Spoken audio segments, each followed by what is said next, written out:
welcome to my channel and another episode of An Orchid a Day. It's Terry.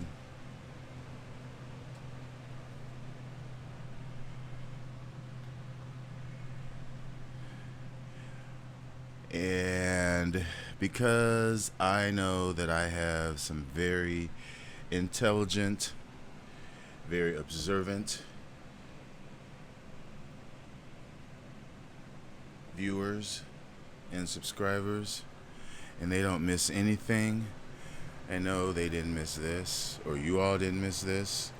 So I'm just going to go ahead and introduce this gift that I received when I got back from a society member. I've tried to grow this plant many times.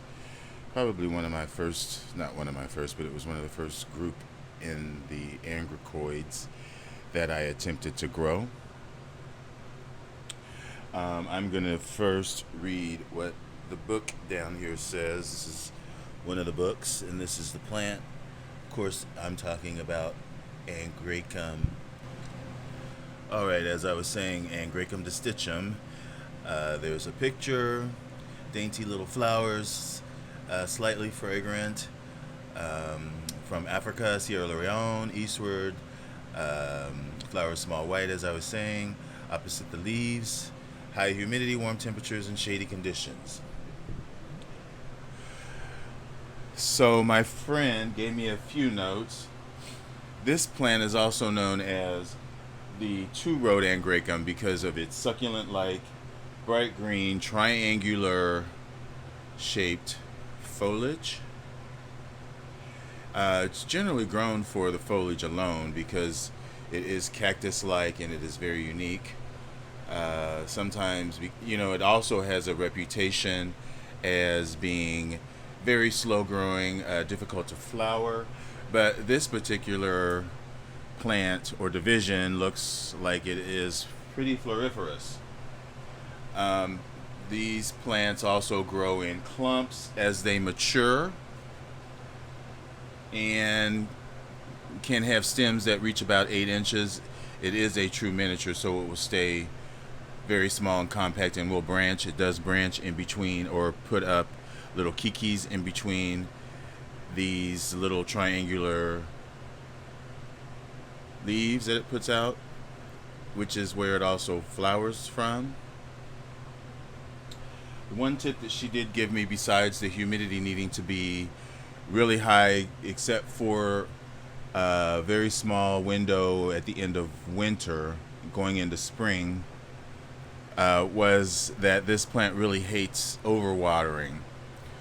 So she does grow this plant on her windowsill for most of the year, although she puts it out in the summertime in under a tree where it gets dappled sun, and she really is responsible for all of the watering that she gives it. She feeds her plants RO water, but because it's under a tree and it doesn't really get a lot of rain water outside per se. It gets more of the mists from the early morning and some of the fog. Gets its moisture that way. She feeds it primarily because of the spot that it is in the tree. It's under a limb where the rain sort of washes on top and the side, and it doesn't really actually hit the plant. It does not like overwatering, she says. But it does not want to be dry as well, if that makes any sense. So she more or less neglects it, and it just does its own thing.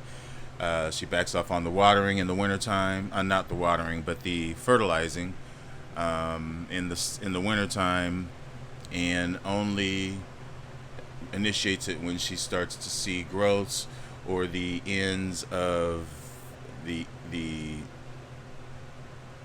individual sections sort of becoming a little more glossy, meaning that they are pushing forth new growths. Also, the temperature is something to watch. Although they are temperature tolerant, they don't want to be in the low 50s for too long. They like it around 60, but they can tolerate, if they are dry, lower, but they don't like it. They want to be around 58, 60s in the winter, no less than that. And that pretty much is Angraecum Distichum. Yeah. I will post pictures of the flowers because the flower that I showed you is not really that good. But anyway, folks, thanks for watching. Enjoy your orchids. Bye.